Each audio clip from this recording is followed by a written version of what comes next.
Gelombang kasus pagar laut di Tangerang merembet ke proyek strategis nasional PIK 2. Nama bos Agung Sedayu Group, Sugianto Kusuma alias Aguan turut terseret dalam laporan yang dilayangkan sejumlah tokoh nasional ke KPK. Mantan Ketua KPK Bram Samad mendorong KPK memeriksa dugaan korupsi dan kerugian negara yang diduga melibatkan pihak swasta maupun penyelenggara negara dari tingkat bawah hingga atas. Kuat dugaan telah terjadi tindak pidana korupsi di dalam penetapannya sebagai proyek strategis nasional.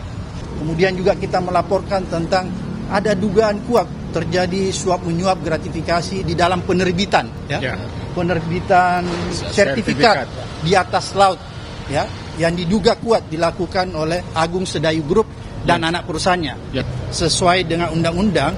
Maka selain penyelenggara negara, pihak swasta juga aguan bisa diperiksa. Penyelenggara negara itu siapa? Mulai dari kementerian sampai aparat tingkat bawah, kabupaten, provinsi, maupun sampai yang paling di atas. Jadi semua kita minta diperiksa. Menanggapi laporan dugaan kong kali kong sejumlah orang kuat dalam kasus pagar laut, Ketua Umum Relawan Jokowi Mania Immanuel Ebenezer meyakini meski menjabat sebagai presiden 2 periode, Jokowi tak terlibat. Saya punya keyakinan cukup besar ya, ini ada kong kali kong lah, pasti nggak mungkin tidak antara penyelenggara negara dengan swasta. Ya ini kan problem kita puluhan tahun menghadapi para mafia tanah ini. Jadi saya rasa apa yang dilakukan kawan-kawan PBAI, Bram Samad harus kita dukung. Tapi saya tegaskan sekali lagi, kemarin juga kita ngebahas kawan-kawan dengan Pak Jokowi soal PIK 2 ini. Pak Presiden yang ketawa aja kok kenapa saya dikait-kaitkan. Tapi itu hak kawan-kawan untuk menyampaikan dan juga hak Pak Jokowi juga untuk mengklarifikasi. Sertifikat di kawasan pagar laut Tangerang tercatat dimiliki sejumlah perusahaan. Di antaranya 234 sertifikat hak guna bangunan milik PT Intan Agung Makmur, 20 bidang milik PT Cahaya Inti Sentosa, dan 9 bidang atas nama perorangan.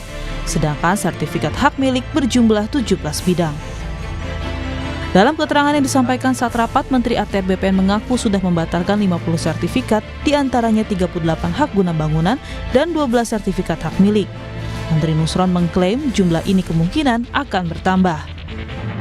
Hingga 1 Februari 2025, 6 dari 8 oknum pejabat BPN Tangerang telah dicopot oleh Menteri ATR BPN karena menerbitkan sertifikat di Laut Tangerang, Banten. Penyelidikan terkait terbitnya sertifikat hak guna bangunan juga tengah digali Baris Krim Polri sejak 10 Januari lalu. Dirtipidum Baris Krim Polri menyebut ada beberapa pasal yang disiapkan, yaitu pasal pemalsuan surat, keterangan palsu, penyalahgunaan wewenang, hingga tindak pidana pencucian uang. Kami menduga adanya perbuatan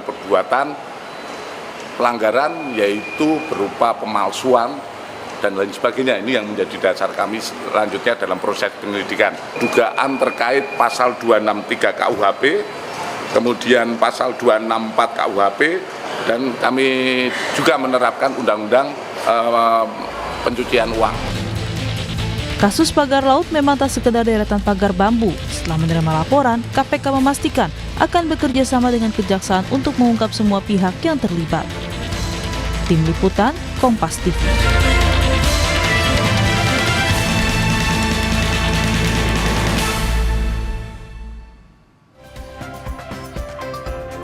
Saudara, KPK disebut akan mendalami laporan dugaan korupsi pagar laut Tangerang dan penetapan PIK 2 sebagai proyek strategis nasional.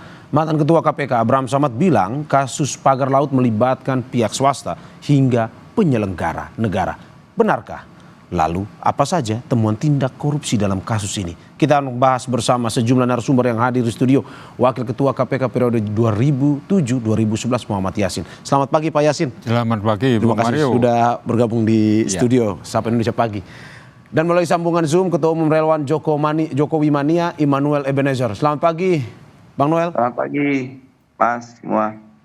Dan peneliti Pusat Kajian Anti Korupsi atau PUKAT UGM Zainur Rohman. Selamat pagi Bang Zainur. Selamat pagi Bang. Kita juga sudah mengundang tim konsultan hukum pengembang PSN PIK 2 Muhanas Alaidit, namun hingga saat ini yang bersangkutan berhalangan hadir sehingga tidak bisa bergabung. Saya akan ke Pak Yasin terlebih dahulu. Pak Yasin, laporan kemarin cukup menggegarkan, rame datang ke KPK. Apa saja sebenarnya dari laporan tersebut yang ingin diungkapkan, temuan apa saja? Ya, pertama itu adalah pelanggaran hukum. Dari misalnya United Nations Convention on law of the sea atau UNCLOS itu, bahwa daerah pesisir itu tidak bisa dikonversi menjadi hak pribadi, hak badan atau hak masyarakat, itu tidak boleh. Terus kemudian di pasal yang ada di dalam Undang-Undang nomor 27 tahun 2007 tentang pengelolaan perairan itu kan digugat di dalam Mahkamah Konstitusi, dan akhirnya muncullah Undang-Undang nomor 1 tahun 2014 tentang pengelolaan pesisir. Ya, itu pengelolaannya itu juga ada ketentuan-ketentuan yang di situ adalah untuk katakanlah memelihara lingkungan yang ada di pesisir, lingkungan atau katakanlah ya habitat laut dan juga hutan mangrove dan lain sebagainya. Nah, itu semuanya dilanggar. Asetnya juga dikuasai berupa sungai, berupa katakanlah jalan nasional atau jalan daerah yang menuju kepada wilayah itu juga dikuasai, artinya artinya diokupasi lah kemudian. Itu penguasaan aset negara secara tidak sah. Jadi kalau tanggal 22 Januari Menteri ATR Pak Yusron itu mencabut beberapa surat hak guna bangunan dan juga hak milik diantaranya, itu sudah tepat sekali. Nah, sehingga dengan adanya pelanggaran aturan itu, kemudian penerbitan daripada surat hak guna bangunan serta hak milik itu kan sudah cacat prosedur hukum. Nah, sehingga itu sudah ada pelanggarannya. Pelanggarannya nyata. Jadi kalau kita memasang pasal 2 atau pasal 3 Undang-Undang 3199 itu sudah masuk, di samping hal-hal yang lain termasuk KUHP yaitu pasal 5, yaitu bersama-sama antara swasta dan penyelenggara negara. Dan itu yang mengeluarkan hak itu yang seharusnya yang punya kewenangan untuk mengeluarkan hak itu Menteri ATR dan Ketua BPN, tidak bisa diwakilkan kepada misalnya saja Kanwil atau Kepala Kantor. Ini rusak semua, sehingga pemecatan terhadap 9 orang yang kemarin kita identifikasi, yang memang levelnya rendah, kepala seksi, kepala kantor, seperti itu ya.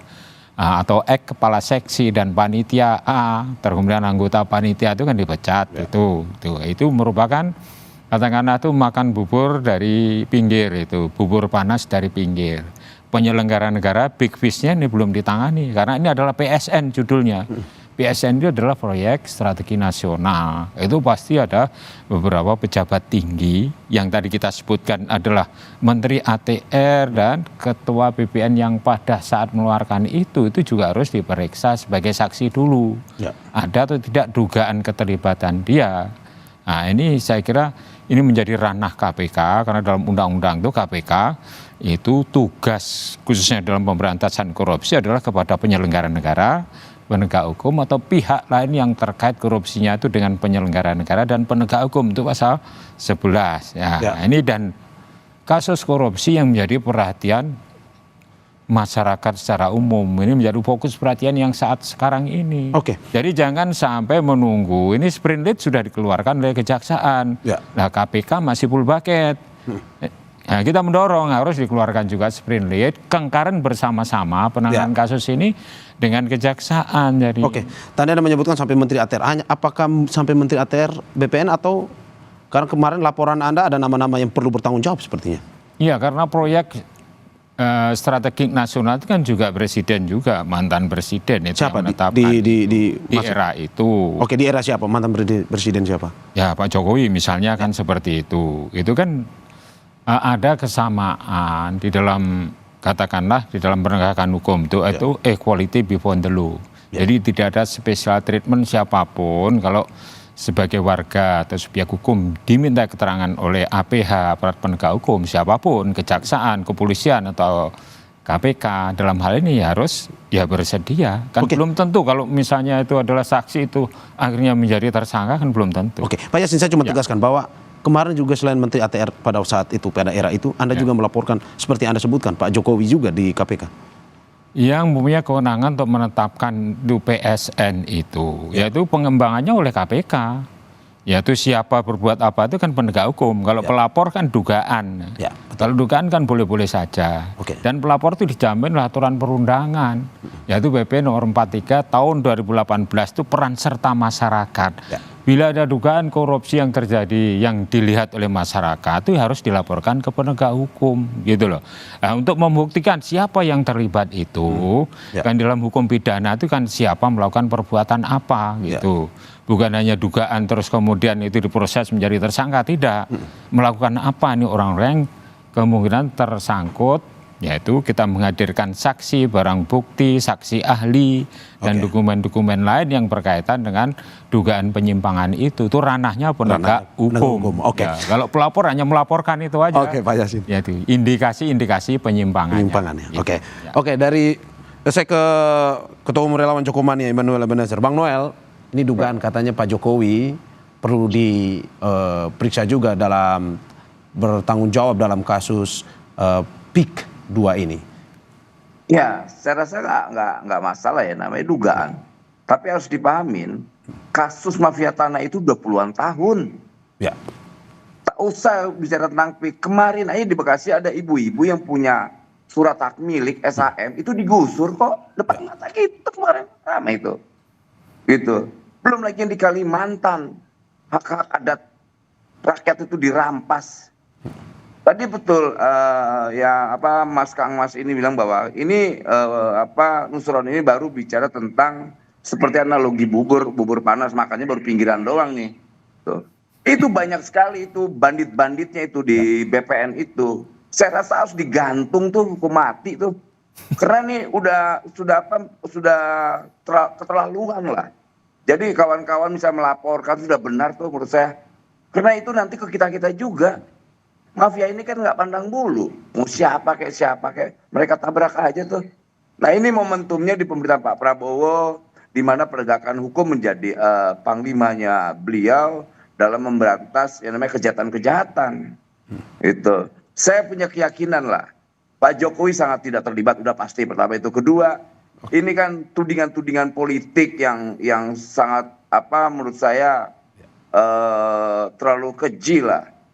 Ini Pak Jokowi udah berkali-kali mafia tanah ini keterlaluan. Oke, Bang Noel, berarti Anda merasa salah sasaran ya kalau ke Presiden ke-7 Jokowi? Iyalah, tapi kalau itu dijadikan momentum untuk mengungkap semua kejahatan-kejahatan mafia tanah ini, ya bagus-bagus aja. Dan Presiden senang kok. Beliau sangat senang dengan laporan kawan-kawan. Beliau juga tidak terlalu ini sekali. Biarkan ini diungkap, jangan tidak. Makanya saya senang sekali ada kawan-kawan Abraham Samad, kemudian kawan-kawan PBHI melakukan hal ini. Jangan pernah kendor kita. Ini momentumnya melawan para oligark yang haus darah tanah, haus darah rakyat ini. Itu udah keterlaluan memang. Di Jawa Barat itu berapa banyak kasus tanah. Dan ini semua terlibat birokrat ASN itu. Gitu loh. Dan saya yakin 1 juta % nih saya ngomong nih. Saya yang sampai sekarang langsung nih. Terlibat 1 juta % nih. Para birokrat ini. Oke. Kongkang-lingkong antara mafia tanah dengan mereka. Karena nggak mungkin orang-orang ini bisa melakukan kejahatan mereka tanpa ada legitimasi negara di situ. Oke. Jadi kita nggak usah malu-malu, duga-duga iya bandit semua ini. Oke, Pak Yasin, ini kita sempat marah dengan kejadian ini, tapi kenapa selalu dikait-kaitkan Jokowi? Sedangkan mafia tanah ini sudah puluhan tahun adanya. Bang Noel, berarti tapi kalau misalkan pada akhirnya KPK mungkin saja ingin mendapatkan keterangan, terus Pak Jokowi dipanggil, tidak masalah sebenarnya? Tidak masalah, itu kan hak konstitusional KPK sebagai penegak hukum. Kedua, Pak Jokowi sebagai mantan presiden, dia juga punya hak secara konstitusional untuk mengklarifikasi kejadian sebenarnya. Artinya ini jangan sampai kita publik itu meresponnya, menangkapnya ini sentimen politik. Tapi kalau benar-benar motivasinya untuk penegakan hukum, kita dukung, jangan enggak. Makanya saya senang sekali kan ini bukan momentum politik. Momentum politik sudah lewat. Jadi ini ya semoga ini momentum benar-benar penegakan hukum. Karena gini, Pak Jokowi ini kan dijadikan sasaran tembak terus. Dinasti lah, otoriter lah, korupsi lah, apalah. Lu sampai detik ini mana ada mantan presiden yang sampai detik ini dia datang ke rakyat datang ke dia, gitu loh. Oke, Bang, tapi kan memang PIK 2 ini terjadi pada saat pemerintahan Presiden Jokowi, sehingga kalau abang tarik ke zamannya lebih dahulu atau lebih lama itu kan sebenarnya tidak sesuai. Begini Mas, tak usah gitu deh. Itu yang di Bekasi kemarin yang jelas-jelas punya surat hak milik. Lantas itu di pemerintahan Pak Prabowo. Lah ini ada Pak Prabowo-nya loh. Ya. Tudingan Pak Prabowo tuh. Bukan itu. Ini mafia-mafia ini udah nggak pandang bulu. Dia mau Pak Jokowi kayak mau Pak Prabowo kayak emang udah bandit orang-orang ini. Memang harus ada penegakan hukum, tidak boleh tidak. Gitu loh. Tidak boleh tidak, harus ada penegakan hukum. Tapi jangan terlalu seakan-akan sedikit-sedikit bebek sakit Jokowi salahin. Gitu loh. Itu jangan kayak model yang siapa Hasto tuh yang punya bukti korupsi ya Pak Jokowi, mana sampai detik ini. Saya nantangin tuh. Ini kadang-kadang kita muak dengan para politisi-politisi embek yang nggak jelas, cuman makanya gini, kita dukung KPK, jangan ditekan. Karena saya yakin sekali di sana banyak penegak hukum yang punya integritas. Apalagi kita lihat Jaksa Agung, Kejaksaan, kemudian nanti kepolisian ini ya perintah Pak Prabowo tegas lah. Saya berkali-kali rapat dengan beliau, nggak ada tuh main-main di pemerintahan Pak Prabowo. Harus tegas ya Bang. Pemerintahan bisa diharapkan dan diandalkan. Tinggal nanti kawan-kawan yang melaporkan ini punya konsistensi dalam sikap dalam untuk mengusut yang motivasinya benar-benar penegakan hukum melawan mafia hukum. Itu aja. Mafia tanah itu, mafia hukum dan mafia tanah. Bang Noel, tahan sebentar. Bang Yasin, bagaimana melihat bahwa ini sebenarnya tidak di zamannya Pak Jokowi, tapi sudah lama sebenarnya. Ini tanggapan Anda seperti apa? Ya, ini fokus kita ini concern terhadap PIK 2 ini, yang termasuk di dalam PSN atau proyek strategi nasional.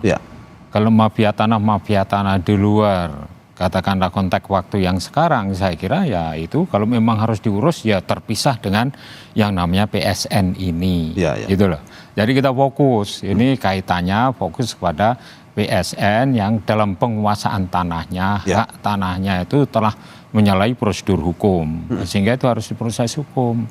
Siapapun yang melanggar aturan, memperkaya diri sendiri, orang lain atau korporasi yang merugikan negara atau keuangan negara berupa penguasaan aset itu dengan ada niat jahat atau mens rea dan evil intention, itu harus diproses hukum. Undang-undangnya mengatakan seperti itu. Saya kira itu Bung Mario. Saya ke Mas Zainur Rohman, peneliti Pukat. Mas Zainur, bagaimana Anda melihat sikap KPK? Perlukah memanggil orang-orang yang terkait penyelenggara negara termasuk? Tentu ya sangat perlu. Kalau kita lihat pencopotan 6 pegawai Kementerian ATR BPN ini kan sudah menunjukkan adanya dugaan perbuatan melawan hukum atau menyalahgunakan kewenangan. Itu unsur dasar di dalam Undang-Undang Tindak Pidana Korupsi di dalam pasal 2 atau pasal 3. Nah, tinggal unsur merugikan perekonomian negara itu kan misalnya bisa dilihat kalau kasus ini tidak diungkap, negara kehilangan sekian luas tanah yang berasal dari laut gitu ya. Laut itu kan juga menjadi sumber penghidupan bagi masyarakat. Di sana ada sumber masyarakat mencari penghasilan, ada ikan, ada kerang, ada sumber-sumber laut lainnya gitu ya. Sehingga ini menurut saya memang sepertinya kalau sekadar melihat pemenuhan unsur pasal 2 dan pasal 3 Undang-Undang Tipikor itu terpenuhi. Nah, karena itu pasal 2 dan pasal 3 ini kan nanti tinggal dilihat lebih kepada perbuatan merugikan keuangan negara atau menyalahgunakan kewenangan. Nah, itu tidak lepas dari peran para penyelenggara negara yang memiliki kewenangan. Nah, jadi diskusinya kembalikan kepada kewenangan.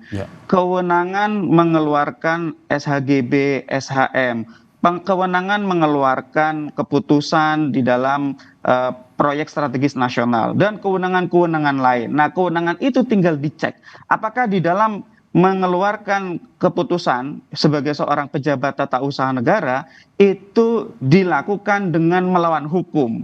Nah, siapa pejabat yang melawan hukum, itulah yang harus dijerat secara tindak pidana, apakah itu tindak pidana korupsi atau tadi Pak Yasin menyebut misalnya undang-undang pengelolaan wilayah pesisir. Jadi menurut saya ini memang harus diungkap dari sisi pidana. Tidak boleh berhenti hanya aspek administratif pencopotan para pegawai di level bawah. Nah, sekarang kita lihat ada 3 lembaga yang sepertinya sedang mencoba untuk mendalami. Kepolisian melihat dari sisi pemalsuan, kemudian dari sisi penipuan, kemudian dari kejaksaan melihat kemungkinan adanya perbuatan-perbuatan pidana termasuk khususnya tindak pidana korupsi. Di KPK juga menerima laporan terkait dengan dugaan tindak pidana korupsi. Oleh karena itu sih saya melihat harusnya ya 3 lembaga penegak hukum ini menjalin komunikasi, koordinasi agar perkara ini bisa diselesaikan dari berbagai perspektif, tetapi tidak menimbulkan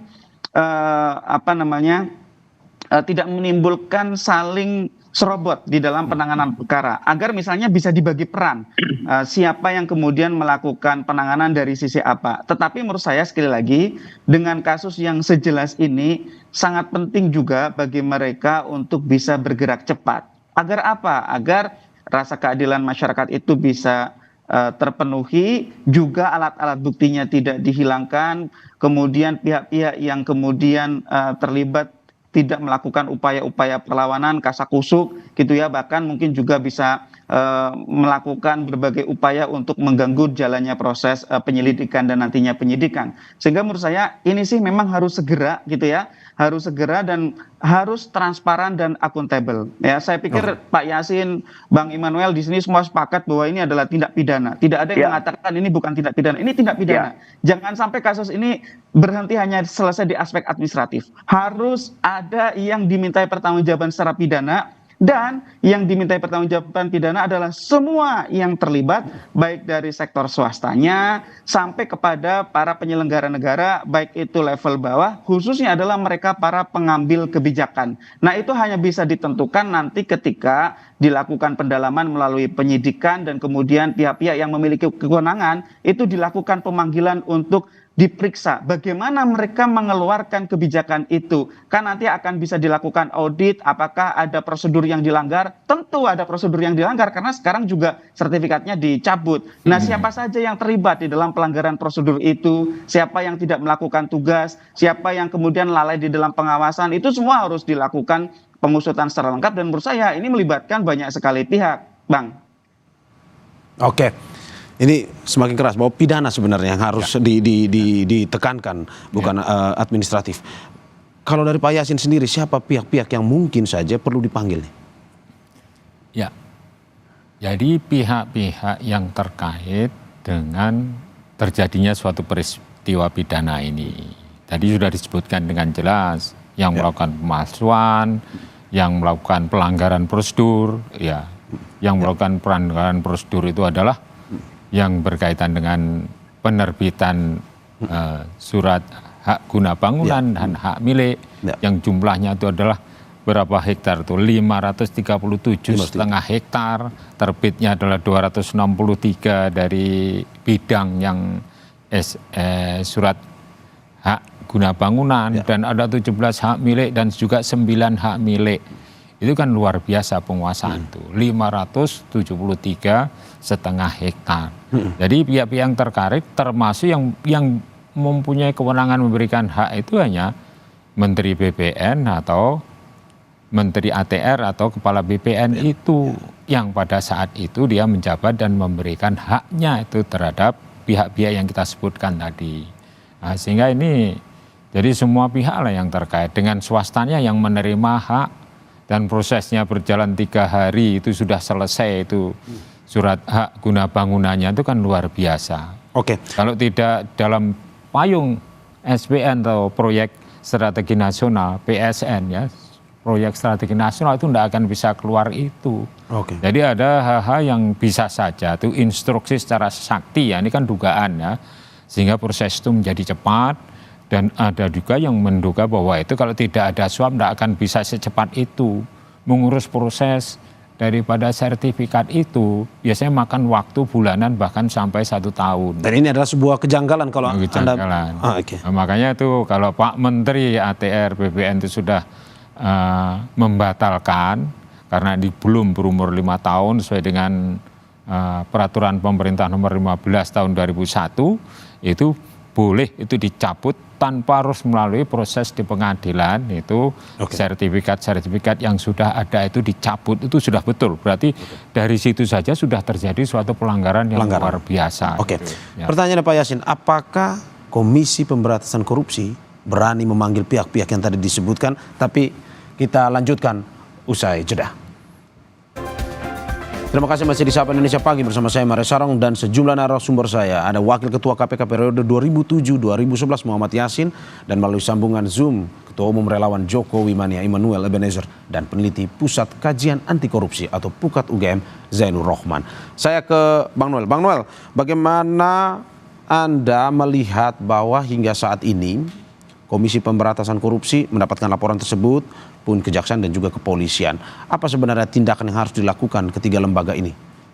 Pertama gini, ini kan kasus ini kan sudah sampai ke telinga presiden, ya kan. Lantas tindakan-tindakan yang dilakukan oleh menteri-menteri Pak Prabowo juga kan sudah terlihat ya, Pak Nusron memblokir, kemudian mencopot para ASN atau orang-orang yang terlibat lah ya dalam kasus ini. Artinya ada tindakan-tindakan yang nyata dalam kasus PIK 2 ini. Nah, kita berharap kasus ini juga bisa membuka tabir-tabir yang lain.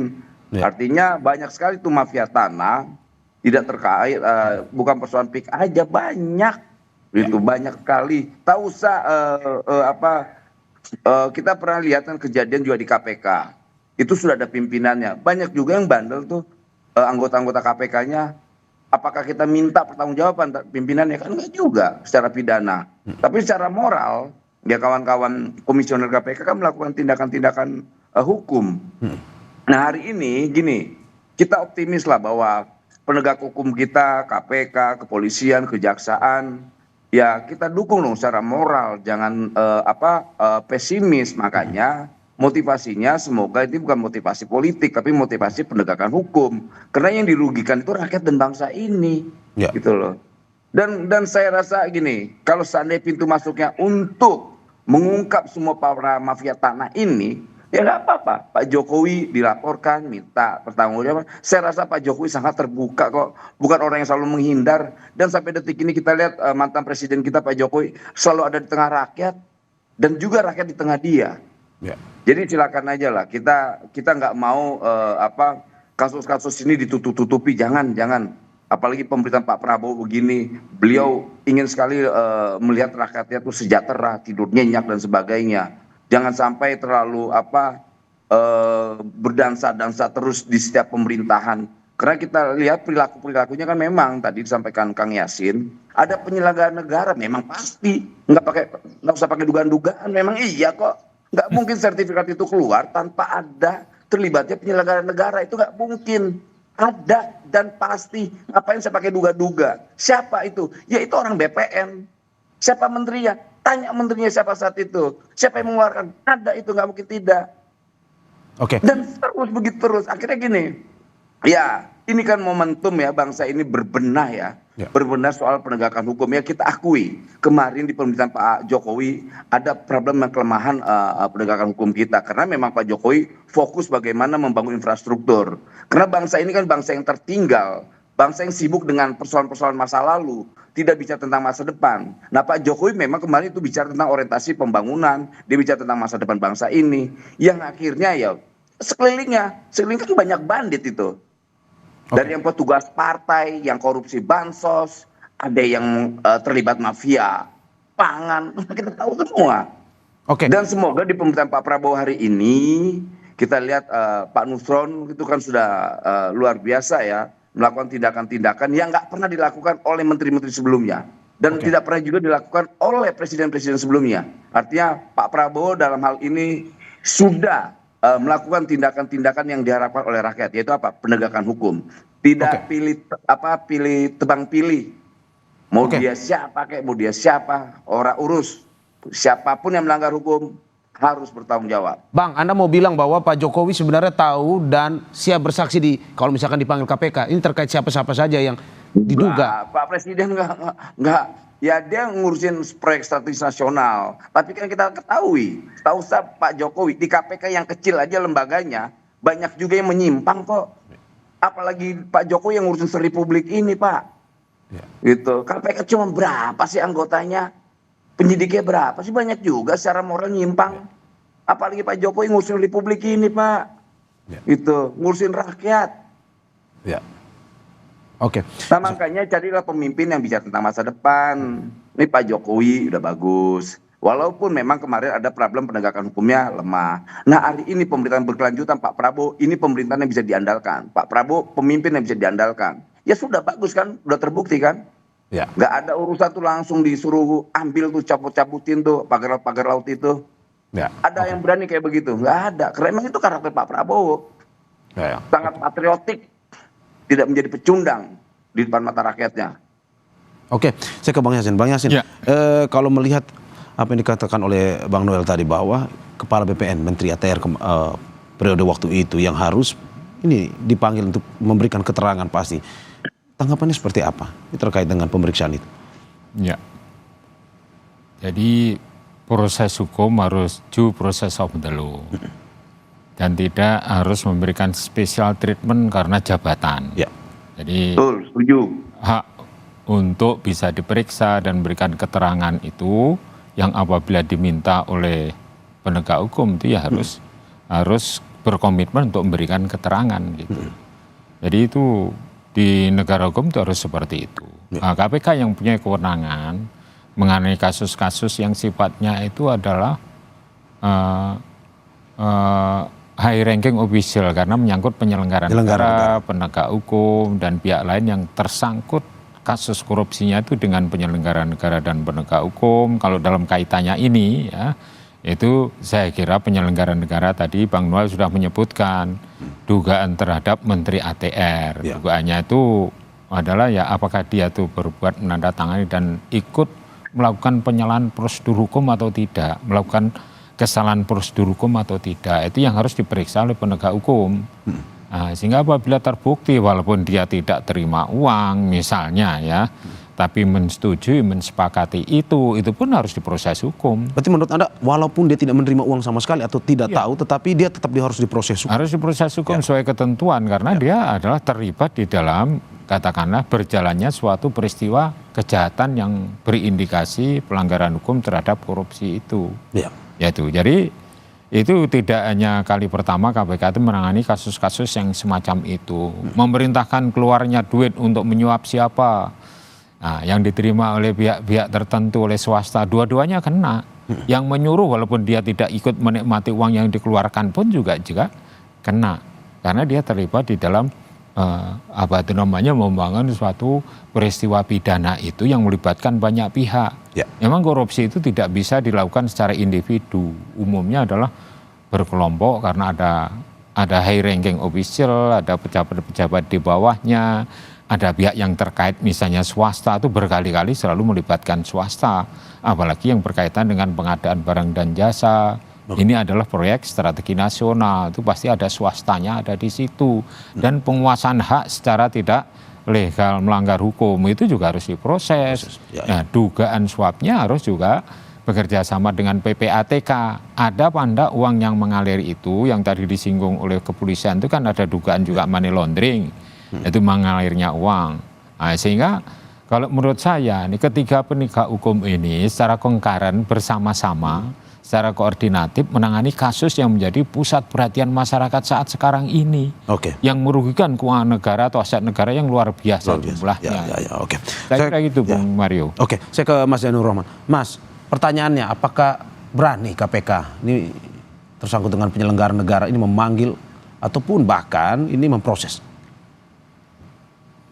Harus berani ya, dan ini kan juga masih di awal periode kepemimpinan Pak Setio Budianto. Rakyat akan menilai apakah KPK itu punya derajat independensi atau ternyata diduga bisa diintervensi dari luar begitu kan.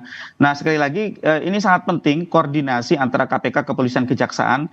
Karena tadi seperti disampaikan Pak Yasin ada lebih dari 200 sertifikat yang keluar. Ini juga sangat mungkin melibatkan dari level terbawah, di level desa sampai level tertinggi begitu ya.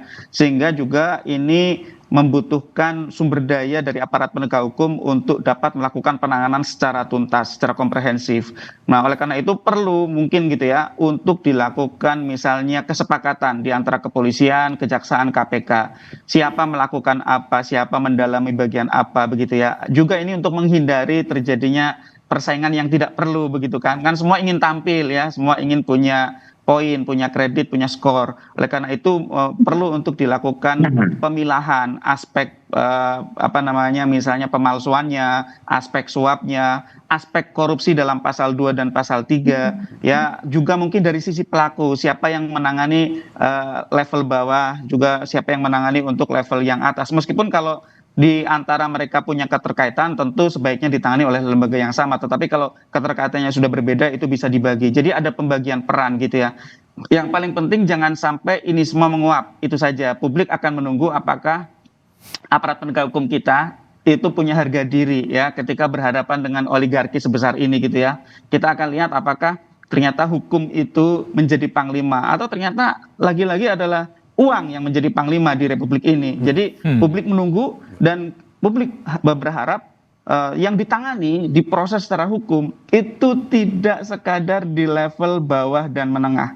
Publik ingin agar ada kesamaan di hadapan hukum, tadi Pak Yasin berkali-kali sampaikan, sehingga para pengambil kebijakannya yang melakukan pengambilan kebijakan dengan intensi buruk dan kemudian mengakibatkan kerugian perekonomian negara, itu dapat dimintakan pertanggungjawaban secara pidana. Dan betul, yang namanya korupsi itu tidak harus makan uang rakyat, juga yang namanya pelaku tindak pidana korupsi belum tentu dia ikut menikmati uang, misalnya kalau ada uang begitu ya.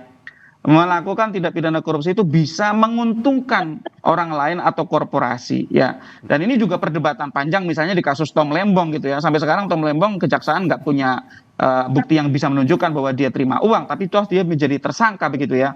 Jadi sekarang publik menunggu gitu ya, seperti halnya kasus-kasus yang lain. Dan memang secara norma hukum itu betul bahwa korupsi itu tidak harus menerima suap, tidak harus juga menerima keuntungan secara materi. Kalau dia merugikan ke perekonomian negara, menguntungkan orang lain dengan cara melawan hukum, ya atau menyalahgunakan kewenangan, maka pejabat tersebut juga harus dimintakan pertanggungjawaban secara pidana. Nah, sekali lagi yang diharapkan publik adalah para aktor intelektualnya. Jangan aktor-aktor lapangan yang bekerja hanya mengurus secara administratif.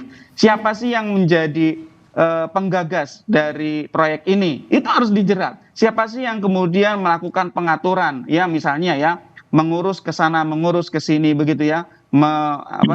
Melakukan komunikasi, mempengaruhi para penyelenggara negara dan mungkin tidak tertutup kemungkinan disertai misalnya dengan suap atau gratifikasi dari level bawah mungkin juga sampai level atas begitu ya. Ini harus diungkap secara tuntas dan juga harus meminta bantuan kepada PPATK. Untuk apa? Tracing dugaan transaksi keuangan. Karena ini 30 km misalnya ada pagar di tengah laut, itu uang tidak sedikit. Juga PSN PIK 2 ini juga mega proyek triliunan rupiah ya. Jadi harus dilihat follow the money, ikuti uangnya dari mana mengalir kemana gitu ya. Dan semua yang terlibat itu juga harus dijerat. Jadi juga ada kemungkinan untuk menjerat mereka-mereka yang menerima uang itu dengan undang-undang tindak pidana pencucian uang. Jadi ini menurut saya banyak sekali yang harus diproses. Aparat penegak hukum tidak usah bersaing dengan keras. Ini masih kolamnya sangat luas. Ada ratusan sertifikat, ada sekian banyak orang yang terlibat dari bawah sampai atas, sehingga harapannya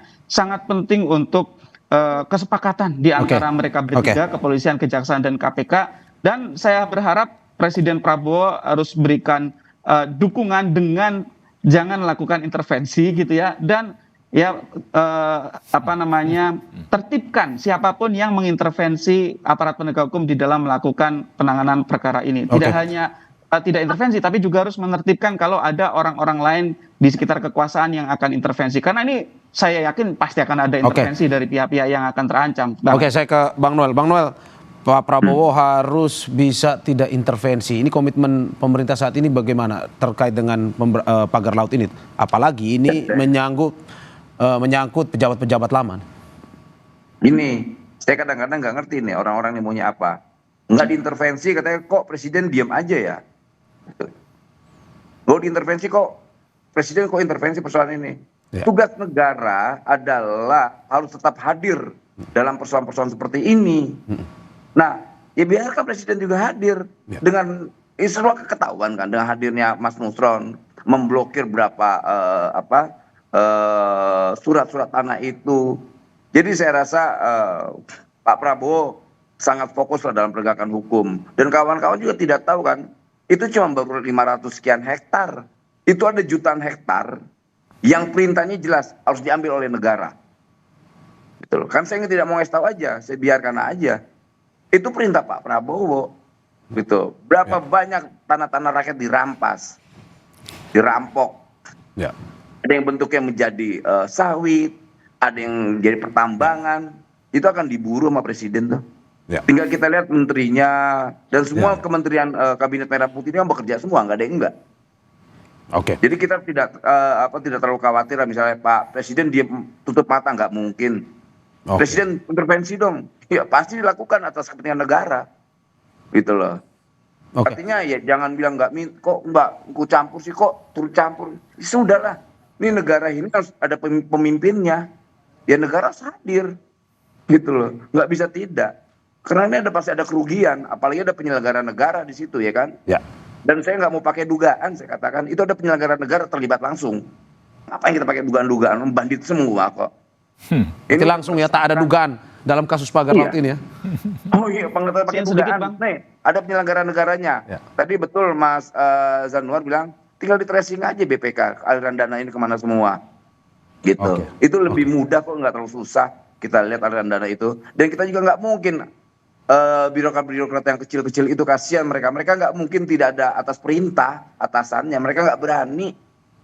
Makanya saya bilang kadang-kadang kasihan kita ngeliat para ASN-ASN yang bawah-bawah ini selalu menjadi korban atas keputusan pemimpinnya. Oke.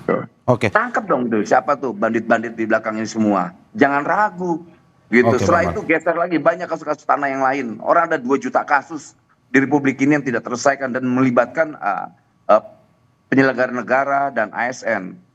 Itu negara yang selama ini kan dijadikan banjakan untuk ngerampok. Nah di eranya Pak Prabowo nggak bisa tuh. Silakan aja kalian kalau berani-berani. Saya katakan ini pemimpinnya tuh, kejaksaannya juga berani, kepolisian juga berani, KPK juga berani. Makanya kita jangan pesimis, optimis dong. Kita dukung secara moral, secara politik. Tapi jangan kita ragukan. Kalau kita menjadi bangsa yang ingin maju, optimis, bergerak dengan optimis gitu loh. Oke Bang Noel, saya ke Pak Yasin. Pak Yasin, ini pengalaman sewaktu menjadi pimpinan KPK ini mengurus kasus-kasus seperti ini, terutama yang melibatkan para pejabat negara, penyelenggara negara. Ini berani tidak KPK dan apa yang harus dilakukan? Apakah mungkin bisa memanggil termasuk pejabat-pejabat negara? Ya, jadi data yang ada di kami berdasarkan dari KPK Clearing House ya, CCCH itu tahun 2018 saja itu ada pejabat negara misalnya di legislatif itu sudah lebih dari 300 orang. Melibatkan para menteri, menterinya sudah banyak sekali, kira-kira ada sekitar 40 orang menteri yang ditangani. Itu periode sampai tahun 2018 ya. Periode pertama, periode kedua, periode ketiga ya. Periode keempat sampai 2018 itu sudah sebanyak itu. Artinya pengalaman itu sudah sering dilakukan oleh KPK dalam menangani kasus-kasus yang melibatkan para pejabat negara atau very high ranking official gitu. Itu di situ ya ada gubernur BI, gubernur, kemudian menteri aktif, kemudian mantan menteri juga ditangani. Bahkan ini mohon maaf ini juga besan presiden itu juga ditangani dalam kasus BI itu. Sehingga saat sekarang KPK ini kan independen, bukan kok pejabatnya dan bukan mengarah kepada aspek politik. Kalau KPK itu siapa melakukan perbuatan pidana yang menjadi lingkup tugas dan kewenangannya maka harus ditangani. Apalagi yang sudah menjadi pusat perhatian masyarakat seperti kasus PIK 2 ini dan proyek strategi nasional. Ini harus berani. Jadi KPK udah beberapa kali mengalami proses hukum yang melibatkan berbagai pejabat negara di tingkat apapun. Berarti optimis di KPK yang baru saat ini pimpinannya? Ya. Makanya kita kawal, makanya saya dengan Pak Abraham Samad dan teman-teman dari LBH serta penggiat hukum dari Muhammadiyah, Pak Said Didu datang itu untuk mengumpulkan informasi sehingga dikala mereka mengumpulkan bukti keterangan itu bisa lengkap sehingga segera naik kepada penyidikan. Di media sudah cukup ramai, tapi jangan hanya di media terus seperti sekarang ini. Sekarang giliran penegak hukum. Kalau kejaksaan sudah menerbitkan sprint lead, kemudian KPK harus mengikutinya. Kasusnya kan luas. Seperti yang disebutkan oleh Bang Noel tadi, yang kasus-kasus seperti ini di Jawa Timur juga ada, di Indonesia bagian timur juga ada. Nah, ini tinggal pembagian saja, artinya itu konsentrasinya di mana KPK dan Kejaksaan di mana. Satu kasus ditangani 3 penegak hukum itu juga pernah. Jadi kita tidak berbenturan antar kelembagaan juga enggak.